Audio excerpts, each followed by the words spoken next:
त्रयोदशः सर्गः। राजा का वशिष्ठ जी से यज्ञ की तैयारी के लिए अनुरोध। वशिष्ठ जी द्वारा इसके लिए सेवकों की नियुक्ति और सुमंत्र को राजाओं को बुलाने के लिए आदेश, समागत राजाओं का सत्कार तथा पत्नियों सहित राजा दशरथ का यज्ञ की दीक्षा लेना। वर्तमान वसंत ऋतु के बीतने पर जब पुनः दूसरा वसंत आया, तब तक 1 वर्ष का समय पूरा हो गया।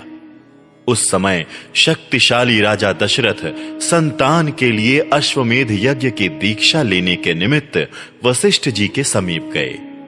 वशिष्ठ जी को प्रणाम करके राजा ने न्यायतः उनका पूजन किया और पुत्र प्राप्ति का उद्देश्य लेकर उन द्विज श्रेष्ठ मुनि से ये विनय युक्त बात कही।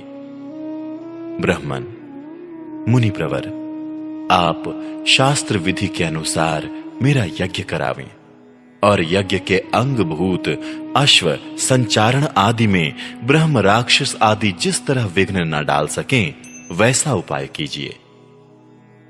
आपका मुझ पर विशेष स्नेह है। आप मेरे सुहृद, अकारण हितैषी, गुरु और परम महान हैं। ये जो यज्ञ का भार उपस्थित हुआ है, इसको आप ही वहन कर सकते हैं।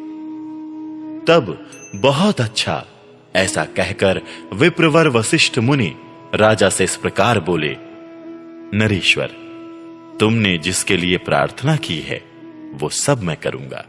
तदनंतर वशिष्ठ जी ने यज्ञ संबंधी कर्मों में निपुण तथा यज्ञ विषयक शिल्प कर्म में कुशल परम धर्मात्मा बूढ़े ब्राह्मणों, यज्ञ कर्म समाप्त होने तक उसमें सेवा करने वाले सेवकों, शिल्पकारों, बढ़इयों, भूमि खोदने वालों, ज्योतिषियों, कारीगरों, नटों, नर्तकों, विशुद्ध शास्त्र वेत्ताओं तथा बहुश्रुत पुरुषों को बुलाकर उनसे कहा, तुम लोग महाराज की आज्ञा से यज्ञ कर्म के लिए आवश्यक प्रबंध करो। शीघ्र ही कई हजार ईंटें लाई जाएं। राजाओं के ठहरने के लिए उनके योग्य अन्न पान आदि अनेक उपकरणों से युक्त बहुत से महल बनाए जाएं। ब्राह्मणों के रहने के लिए भी सैकड़ों सुंदर घर बनाए जाने चाहिए। वो सभी गृह बहुत से भोजनीय अन्न पान आदि उपकरणों से युक्त तथा आंधी पानी आदि के निवारण में समर्थ हों। इसी तरह पुरवासियों के लिए भी विस्तृत मकान बनने चाहिए। दूर से आए हुए भूपालों के लिए पृथक पृथक महल बनाए जाएं। घोड़े और हाथियों के लिए भी शालाएं बनाई जाएं। साधारण लोगों के सोने के लिए भी घरों की व्यवस्था हो। विदेशी सैनिकों के लिए भी बड़ी बड़ी छावनियां बननी चाहिए। जो घर बनाए जाएं, उनमें खाने पीने की प्रचुर सामग्री संचित रहे।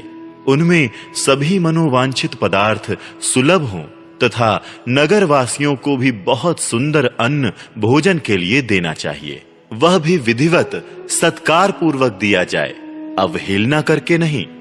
ऐसी व्यवस्था होनी चाहिए जिससे सभी वर्ण के लोग भली भांति सत्कृत हो सम्मान प्राप्त करें।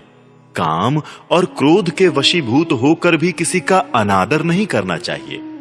जो शिल्पी मनुष्य यज्ञ कर्म की आवश्यक तैयारी में लगे हों, उनका तो बड़े छोटे का ख्याल रखकर विशेष रूप से समाधान। जो सेवक या कारीगर धन और भोजन आदि के द्वारा सम्मानित किए जाते हैं, वो सब परिश्रम पूर्वक कार्य करते हैं।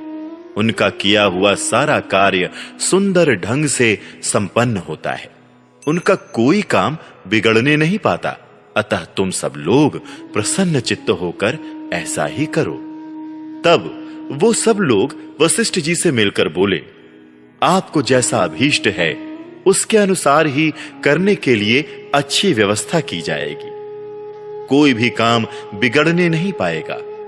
आपने जैसा कहा है, हम लोग वैसा ही करेंगे। उसमें कोई त्रुटि नहीं आने देंगे।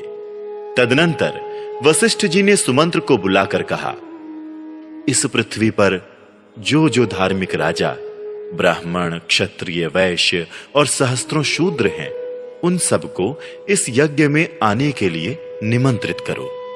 सब देशों के अच्छे लोगों को सत्कार पूर्वक यहां ले आओ। इसीलिए पहले तुम्हें यह बात बता देता हूं। इसी प्रकार काशी के राजा अपने स्नेही मित्र हैं और सदा प्रिय वचन बोलने वाले हैं। वो सदाचारी तथा देवताओं के तुल्य तेजस्वी हैं, अतः उन्हें भी स्वयं ही जाकर ले आओ। केकय देश के बूढ़े राजा बड़े धर्मात्मा हैं। वो राज सिंह महाराज दशरथ के श्वसुर हैं, अतः उन्हें भी पुत्र सहित यहां ले आओ। अंग देश के स्वामी महाधनुर्धर राजा रोमपाद हमारे महाराज के मित्र हैं, अतः उन्हें पुत्र सहित यहां सत्कार पूर्वक ले आओ। कुशल राज भानुमान को भी सत्कार पूर्वक ले आओ। मगध देश के राजा प्राप्तिज्ञ को, जो शूरवीर, सर्वशास्त्र विशारद, परम उदार तथा पुरुषों में श्रेष्ठ हैं, स्वयं जाकर सत्कार पूर्वक बुलाकर ले आओ। महाराज की आज्ञा लेकर तुम पूर्व देश के श्रेष्ठ नरेशों को तथा सिंधु सौवीर एवं सुराष्ट्र देश के भूपालों को यहां आने के लिए निमंत्रण दो। दक्षिण भारत के समस्त नरेशों को भी आमंत्रित करो। इस भूतल पर और भी जो जो नरेश महाराज के प्रति स्नेह रखते हैं, उन सबको सेवकों और सगे संबंधियों सहित यथासंभव शीघ्र बुला लो। महाराज की आज्ञा से बड़भागी दूतों द्वारा इन सब के पास बुलावा भेज दो। वशिष्ठ का ये वचन सुनकर सुमंत्र ने तुरंत ही अच्छे पुरुषों को राजाओं की बुलाहट के लिए जाने का आदेश दे दिया। परम बुद्धिमान धर्मात्मा सुमंत्र वशिष्ठ मुनि की आज्ञा से खास खास राजाओं को बुलाने के लिए स्वयं ही गए। यज्ञ कर्म की व्यवस्था के लिए जो सेवक नियुक्त किए गए थे, उन सब ने आकर उस समय तक यज्ञ संबंधी जो जो कार्य संपन्न हो गया था, उस सब की सूचना महर्षि वशिष्ठ को दी। ये सुनकर वो द्विज श्रेष्ठ मुनि बड़े प्रसन्न हुए और उन सब से बोले, भद्र पुरुषों, किसी को जो कुछ देना हो उसे अवहेलना या अनादर पूर्वक नहीं देना चाहिए, क्योंकि अनादर पूर्वक दिया हुआ दान दाता को नष्ट कर देता है, इसमें संशय नहीं है। तदनंतर कुछ दिनों के बाद राजा लोग महाराज दशरथ के लिए बहुत से रत्नों की भेंट लेकर अयोध्या में आए। इससे वशिष्ठ जी को बड़ी प्रसन्नता हुई। उन्होंने राजा से कहा, पुरुष सिंह, तुम्हारी आज्ञा से राजा लोग यहां आ गए। नृपश्रेष्ठ, मैंने भी यथा योग्य उन सब का सत्कार किया है। हमारे कार्यकर्ताओं ने पूर्णतः सावधान रहकर यज्ञ के लिए सारी तैयारी की है। अब तुम भी यज्ञ करने के लिए यज्ञ मंडप के समीप चलो। राजेंद्र, यज्ञ मंडप में सब ओर सभी वांछनीय वस्तुएं एकत्र कर दी गई हैं। आप स्वयं चलकर देखें। यह मंडप इतना शीघ्र तैयार किया गया है, मानो मन के संकल्प से ही बन गया हो। मुनिवर वशिष्ठ तथा ऋष्य श्रृंग दोनों के आदेश से शुभ नक्षत्र वाले दिन को राजा दशरथ यज्ञ के लिए राजभवन से निकले। तत्पश्चात वशिष्ठ आदि सभी श्रेष्ठ द्विजों ने यज्ञ मंडप में जाकर ऋष्य श्रृंग को आगे करके शास्त्रोक्त विधि के अनुसार यज्ञ कर्म का आरंभ किया। पत्नियों सहित श्रीमान अवध नरेश ने यज्ञ की दीक्षा ली। इस प्रकार श्री वाल्मीकि निर्मित आर्ष रामायण आदि काव्य के बाल कांड में 13वां सर्ग पूरा हुआ।